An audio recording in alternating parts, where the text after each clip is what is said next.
On January 17, 2011, Assange held a press conference at the Frontline Club where Rudolf Elmer, a former employee of Bank Julius Baer, gave Assange private files from the bank's Cayman Islands operation.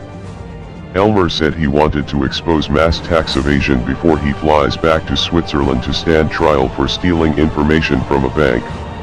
Although Elmer has not named the tax evaders, he claims the CD files contain information about 40 politicians, many business people, multinational conglomerates, and people who have made their living in the arts. Assange's press conference was actually a public threat to Bank Julius Baer. WikiLeaks first disclosed some of Elmer's Julius Baer material in 2008, naming 10 clients. At the time, Julius Baer sued and got a court injunction to effectively shut down WikiLeaks.org at its web host in California. Subsequently, the law firm Fox Rothschild represented WikiLeaks, got the injunction overturned, and got WikiLeaks.org back online. Immediately, WL commenced leaking more of Elmer's documents, which was damaging to Bank Julius Baer. Bank JB got a lot of negative publicity from its attempt to censor the internet. When JB lost the suit, their super elite clients became fearful of being exposed and prosecuted for tax evasion and money laundering. Julius Baer shares dropped 60% during the next 10 months. On December 4, 2008, the 52-year-old CEO of Julius Baer, Alex Whitmer, was unexpectedly found dead. He was the most important person in private banking, said a Zurich-based trader. This is a setback for the bank, Julius Baer, a Swiss trading analyst said. Reports of the cause of death were contradictory and vague and an autopsy was never released. The recent imprisonment of WikiLeaks' Julian Assange strains credibility.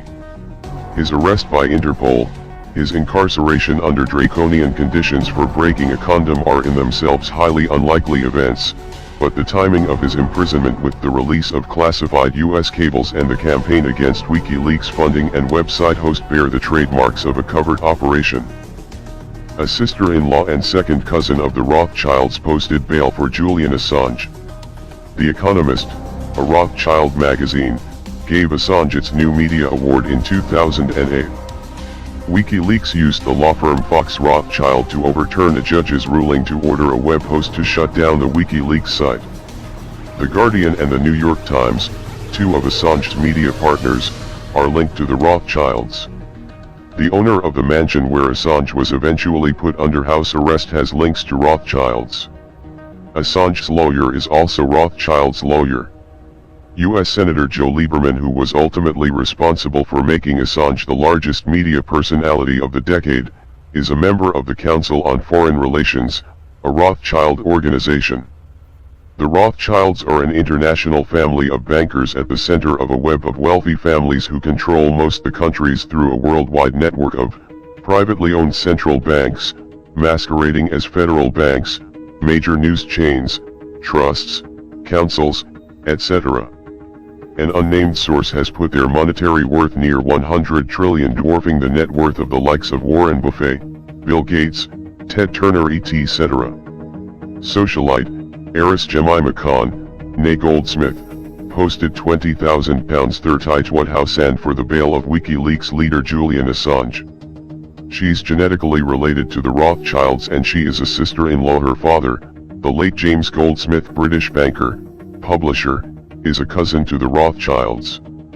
James' grandfather Adolf Goldschmidt came to London as a multi-millionaire in 1895 and changed the family name from the German Goldschmidt to the English Goldsmith. The Goldschmidts, like their neighbors and relatives the Rothschilds, had been prosperous merchant bankers in Frankfurt, Germany since the 16th century.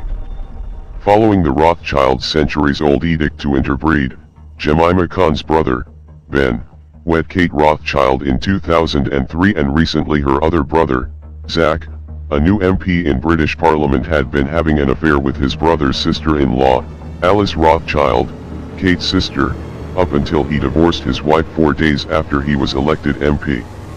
Zach and Alice are presently living together. Khan's brothers are marrying into Rothschild wealth. The Rothschilds began grooming Julian Assange in 2008, when WikiLeaks was awarded The Economist's New Media Award. The Economist is the voice of Britain's establishment, led by the British Rothschilds, which has, for example, on balance, supported Britain's involvement in the Iraq War. Sir Evelyn Robert Adrian de Rothschild was chairman of The Economist from 1972 to 1989. His wife Lynn Forrester de Rothschild currently sits on The Economist's board. The Rothschild family also has a large shareholder interest in The Economist. At first blush, it is incredulous that The Economist, the pinnacle of the establishment, would give their award to Assange knowing full well that he was releasing classified government documents and being overly aware of the havoc this will create in the world. The Rothschilds' oft-stated goal, over the centuries, is for a one-world government, i.e., the New World Order. To this end they engineer conflict between nations, to create crises that will then be utilized to increase the power of international entities, the UN, World Bank, IMF, etc. For example, they, and other closely related families like the Schiffs, financed the Bolsheviks. In the past, the Rothschild empire have profited by bankrolling both sides of war. U.S. Senator Joe Lieberman is the Rothschilds' point man in America. He took his friend, Republican candidate John McCain to Jacob Rothschild's house for a fundraiser for McCain. Lieberman is a member of the Council on Foreign Relations, a Rothschild cabal which is essentially the shadow government of the U.S. Lieberman's recent actions resulted in cutting off the money supply of WikiLeaks. PayPal, MasterCard, Visa, stopped accepting donations for WikiLeaks. Lieberman publicly took credit for censoring WikiLeaks' website by pressuring Amazon to stop hosting the website. The result was that anonymous hacktivists launched attacks on the websites of companies which had discontinued service to WikiLeaks. Lieberman's campaign against WikiLeaks had the effect of increasing the martyrdom and hence the popularity of Assange and WikiLeaks. Lieberman made Assange a star, nearly becoming Time magazine's Man of the Year. Julian Assange's lawyer is Mark Stevens of Finer Stevens Innocent, a major London elite law firm. They are the legal advisor to the Rothschilds' prestigious Waddesdon Trust. Assange's main media partner is The Guardian. The Guardian has been infiltrated by Rothschilds.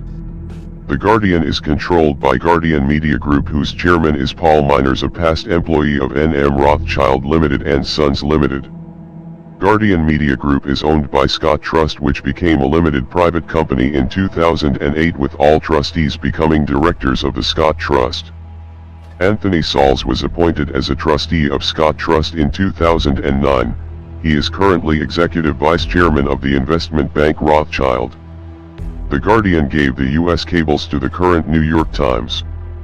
The chairman of the NYT is Arthur Sulzberger Jr., a member of the Council on Foreign Relations. He is the son of Arthur Oakes Sulzberger and grandson of Arthur Hayes Sulzberger, who served as a trustee for the Rockefeller Foundation, in cahoots with Rothschilds for one world government. After a time in a real prison, Assange was imprisoned in a countryside mansion at the home of Vaughn Smith, the owner of Frontline Trust, a news organization that seeks to influence TV journalists. Frontline is funded by George Soros' organization, Open Society Institute, and George Soros is intimately intertwined with the Rothschilds. George Soros has been a frequent business partner with James Goldsmith, father of Jemima Khan and cousin of the Rothschilds. The director of Soros Open Society Institute, Richard Katz, was director of N.M. Rothschild and Sons for 16 years.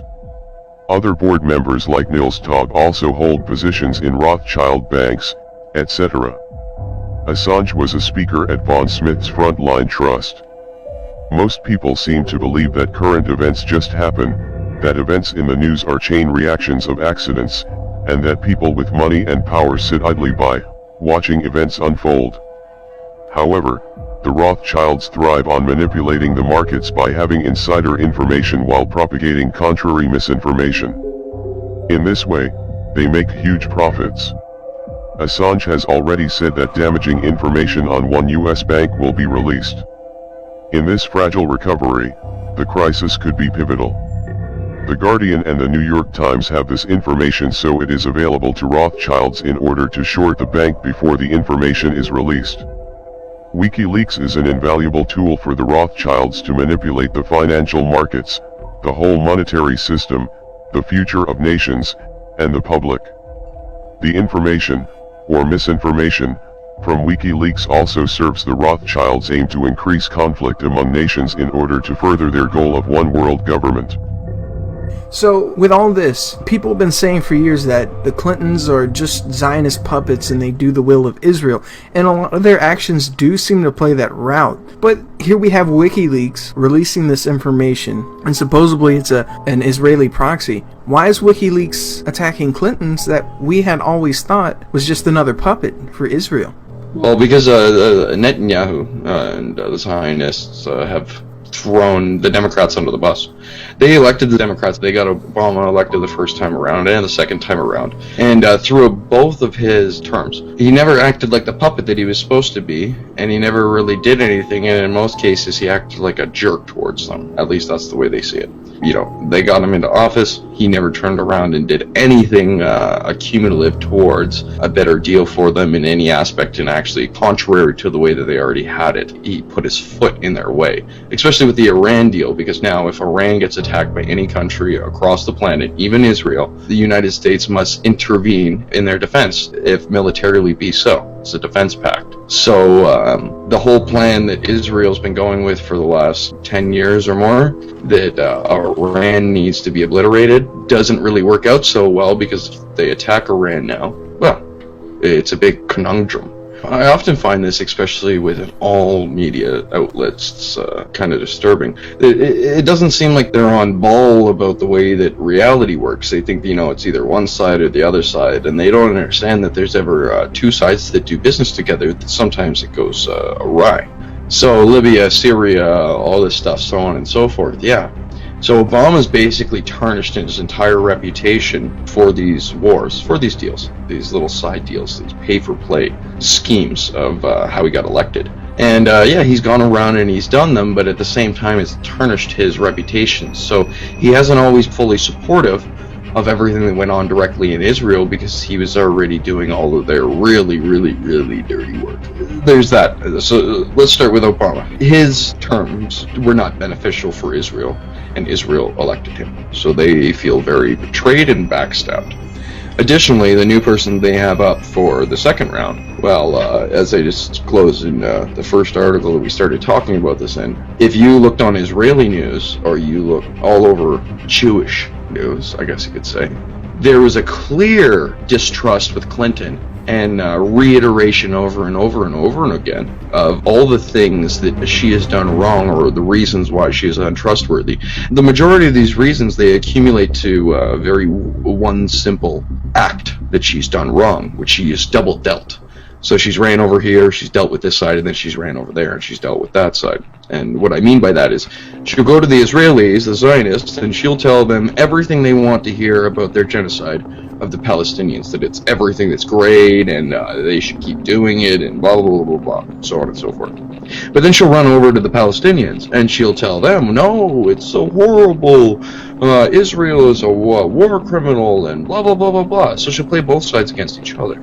That's what they really don't like. It's, if you're going to be my friend, but don't double deal me, because I'm a Jew, and I will double deal you worse than you can ever understand. Is this possibly the reason why, or is there another reason why Obama neglected to veto the resolution that was recently put forward by Egypt? Well, there's two main factors that come into the UN resolution. There's the election that they did not win, so they did not get it. Then they turned around and they pulled this whole recount scam, and they didn't get more votes. So everywhere that they're trying to, get some wiggle room, the old people that used to help them out and make sure everything fell into place aren't doing it anymore, and it's not working out for them. They've got this problem with the election has gone to shit. The Democrats, I guess you could say, underneath the Obama wing, that got elected by the Jews the first time around, that Hillary did not get elected, they feel betrayed. They feel like, hey, I did a bunch of your dirty dealing, I've tarnished my reputation, I've done as much as I can do, it's your fault, you need to meet me in the middle. But Obama doesn't get it. This was never about meeting in the middle. This was about being a puppet. So he's kind of like, trying to smack back in his righteous liberal way that liberals do, and the whole right-wing Zionist movement attitude is kind of like, no, you'll do what we say. That's the way that they treat people. The Pizzagate, it was brought on because of the WikiLeaks. Handkerchief Code with John Podesta and all these other things that led to the affiliation with John Podesta and people from Comet Ping Pong, John Podesta's brother, and Spirit Cooking, and the Loretta Express, and that lady he was doing spirit cooking with. All these other connections started to come together with WikiLeaks. So what you're saying is WikiLeaks actually implemented these to indict their enemies. Well, the enemies of their funders, of their backers, the ones that set them up, orchestrate them. It is imperative to comprehend that the so-called puppet masters, the ones behind the scenes pulling the strings, are in such high places of power, not only seemingly out of reach, but out of sight as well, and therefore above and beyond true public scrutiny. These are the ones who really look at the masses as nothing more than absurd cattle, worthless eaters, if you will, that are usable as workhorses or disposable resources to be controlled and used to further their dark agendas of their utopian goals. Money to these grand elite is nothing more than a tool used to bribe and buy people the same as properties and technologies. Their true passion is for power and control, as they already own all the monetary wealth in the first place. Now, understanding these dark and hidden overlords own and control all media outlets, it should be easier to understand that truly nothing is made known to the public unless they want it so. Oh, you say so-and-so journalist or whistleblower discovered such and such information and made it available to the public. WikiLeaks, for example, putting out the so-called secret information to the masses, exposing this or that. Since the powers that be, let's refer to them as the controllers. Since the controllers have all the ability to censor, silence, and even shut down any source that speaks out too much or too loudly, do you honestly think that anything they want kept silent is going to slip out to the public? In other words, there is nothing you have access to that hasn't been made accessible. Truthers for years warned of the government spying on its citizens, but it took a CIA operative, Edward Snowden, being made a spectacle in order for the people to finally catch on and believe we are all being watched. Oh, the government CIA says it is so it must be true, regardless of what these tinfoil hat wearing conspiracy theorists shouted for years prior to the Snowden saying the same things. Individuals who really do speak out on their own and try to expose some hidden truth are either smeared, compromised, blackballed, bribed, and have their reputations ruined, or they are simply silenced or killed. Many so-called accidents or suicides are just presented that way to keep the majority from asking questions. To the top controllers, anyone is expendable, and the true players at the higher ranks know this all too well. So concerning Pizzagate, let us first enter into evidence for your consideration this card from the Illuminati card game.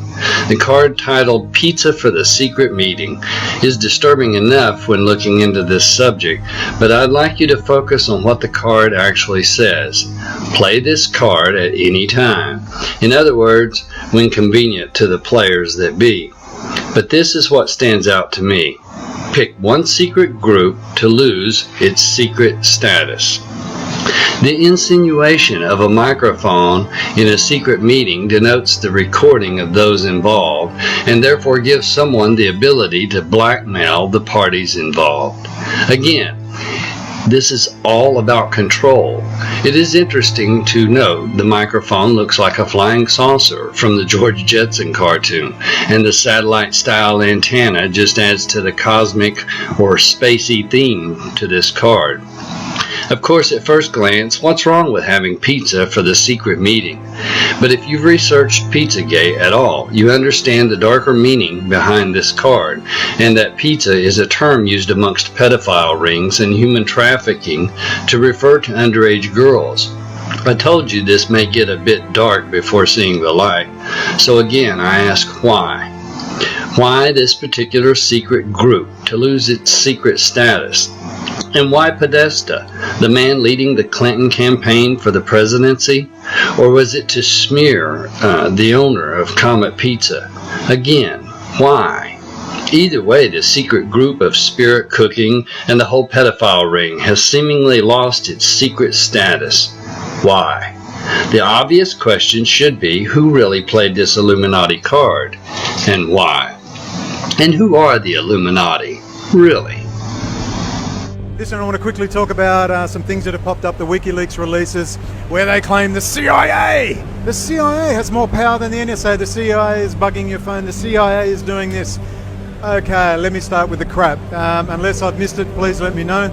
WikiLeaks is not mentioning Israel. Again, WikiLeaks has released some stuff on Israel, pretty damning too, I might add, but as far as I'm aware, no mention of Israel as the top dog in the surveillance industry, no mention of the Technion, Israeli Institute of Technology, no mention of Operation Talpiot, no one, I'm the only one who mentions that one, Operation Talpiot, whereby they trained up Israeli military intelligence officers to become entrepreneurs in the software and hardware high technology development field, which now has infiltrated every single database, communication center, Google, assuming you believe Google was ever independent, of course not.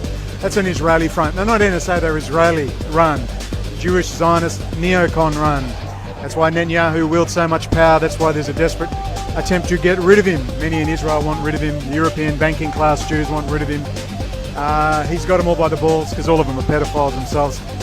That's what's going on. So WikiLeaks, not mentioning, of course, that Israel is running this, because WikiLeaks has become nothing more than a release point for Israeli intelligence paperwork. That's not Julian Assange impinging on his reputation. I think Julian's for real. But his site obviously was always at risk of becoming a great way to release your own disinformation. That's fine. That was a given from the beginning. But we have to face the facts that the only thing this is benefiting is Donald Trump. As you know, Donald Trump is at war with the establishment deep state of the CIA. Netanyahu is currently being investigated for corruption. He received a phone call from Donald Trump in the middle of his corruption interview. Now Bibi has very kindly released some stuff on the CIA deep state to help benefit Trump, to say that they are picking on him. I don't doubt that there is a real fight going on between various establishment groups, as there is with any mafia outfit. They're all fighting for supremacy right now. They don't care about us, they care about themselves and their bank balance. We're incidental. You need to think about these things. Who benefits? No one is talking about the private Israeli security hacker contractors. They're just like Blackwater. They're private companies. These people are all graduates of the Technion. They're all graduates of Operation Talpiot. They're all graduates of the Israeli Defense Force, military intelligence arm. Black Cube, I'll give you one example. Black Cube, there's hundreds of them. Black Cube were caught recently hacking the prosecution's office of an Eastern Bloc country, delving into mafia activities. And of course that will be, quote, Jewish mob mafia activities. Hello? Black Cube. I'm not worried about the NSA hacking me. I'm worried about the thousands of graduates from these programs, the Israeli Defense Force programs, who have been trained up under Operation Talpiot. They're in your company. They're working in your company, in your IT department now. They're giving all the secrets to Israel. They're hacking all your stuff. Leon Wen, the guy who I took on many years ago, working for Australian Defence Industries, or Australian Jew, Orthodox Jewish family in Israel, former Israeli Defence Force, and I guarantee you trained at the Technion. I bet if we looked, he was. He now works for BHP Billiton. He'll be getting all the pricing and sensitive corporate private information for the Chinese now, who are best friends with Israel. Israel's opened a Technion Institute in China now. You getting it yet? No one's talking about this, except me. And if you are talking about it, I want to hear from you. I want to get together with you. Trump has been raised his entire life amongst a New York, New Jersey mob. You do know this, don't you?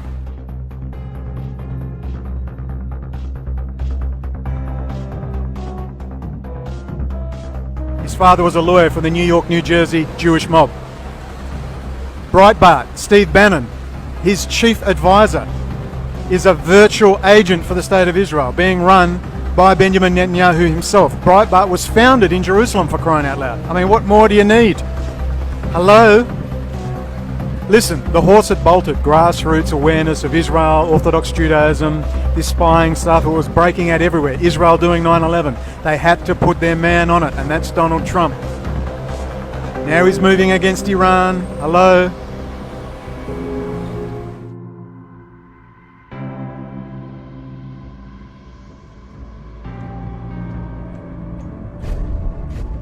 We shall have a Jewish world government. Whether or not we like it, the question is only whether world government will be achieved by consent or by conquest. James Warburg, Jewish merchant banker. Our ruling crime families are not dumb. In fact, they're getting smarter and faster. They know it's the end game. They know it's either us or them. It took them a while to work out that it is cheaper to go from A to B, riding their horse to death and replacing it with a new one, rather than watering, feeding, and giving it rest when it gets tired. So, they replaced feudalism and open slavery with capitalism. Then, they figured that it is more profitable to groom the smartest and most ambitious kids on the block and entice them with a privileged lifestyle in return for their help with outsmarting their fellow men with trickery and evil scams. So they gave us soft-spoken psychopaths and mild-mannered mass murderers at Rome corporate boardrooms. The most ruthless of those smart kids end up with multi-billion-dollar fortunes, not for them to use at their sole discretion, but to put to good use in the stealth enslavement of mankind.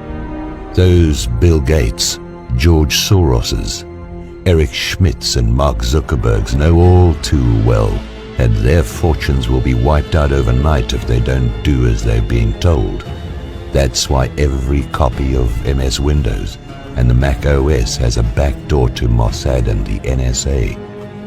That's why Bill Gates donates billions to mass sterilization programs disguised as vaccinations and invests heavily in Monsanto and chemtrails. That's why George Soros spends hundreds of millions on campaigns to help disarm the American people and overthrow governments that refuse to follow the orders of the ruling parasites. That's why Eric Schmidt has transformed his search engine into a corporate Big Brother and Mark Zuckerberg his social networking application into a spying tool that knows everything about you, your family, your friends, your likes and dislikes, and even your most private thoughts. It is no coincidence that most of these smartest kids on the block who sold their soul to the devil are Jewish. Not only does the Jewish mindset uniquely enable them to do the most horrible things to their fellow men without having a bad conscience, provided they are not Jewish, their Jewishness also provides them with a highly effective armor, the Judeo-Bolshevik narration of the Jewish Holocaust. Anybody disclosing the truth about their evil doings is immediately suspected of being motivated by evil, irrational anti-Semitism. Never mind that 97% of Jews are no Semites, but the descendants of converted Moroccan Berbers and Mongolian Turk Huns and their Andalusian, respectively Germanic rape victims. And if maliciously accusing someone of criminally insane racial hatred just for telling the truth wasn't bad enough, our ruling parasites and their Jewish minions systematically use the label of anti-Semitism to silence anyone who criticizes their wrongdoings. Usually, they hide behind some wishy-washy community standards, which magically always seem to kick in when someone says something.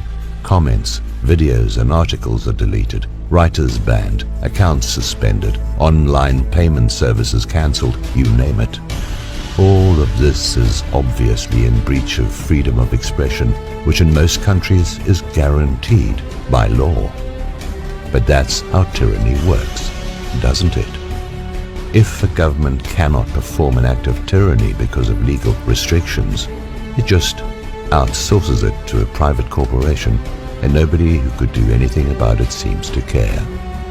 If Congress doesn't allow stationing troops in a foreign country or is too difficult about what these troops are allowed to do, the government simply outsources the job to private security contractors, the preferred euphemism for mercenaries. If the government can't lock you up for telling the truth or extradite you to a country where they have hate laws suspending freedom of expression, they just make your boss fire you and get you blacklisted by recruitment companies and HR departments of major firms. In such climate, most people no longer dare to be seen talking to, leave alone being friendly with anyone able of critical thinking, for fear of being suspected of harboring similar thoughts. If the government has legal restrictions of how far it can go with spying on its citizens, it just gets the likes of Microsoft, Google, and Facebook to do it for them. Indeed, our ruling crime families are getting smarter and faster, but so are we. They know that this is the end game, but so do we. We might only have started to wake up to the lethal threat corporations in cahoots with tyrannic governments are posing to us, but we are 8 billion people. They are a few hundred monsters and their low-life minions. They have decided that there is no room on this planet for all of us. It is up to us to decide who is going to survive.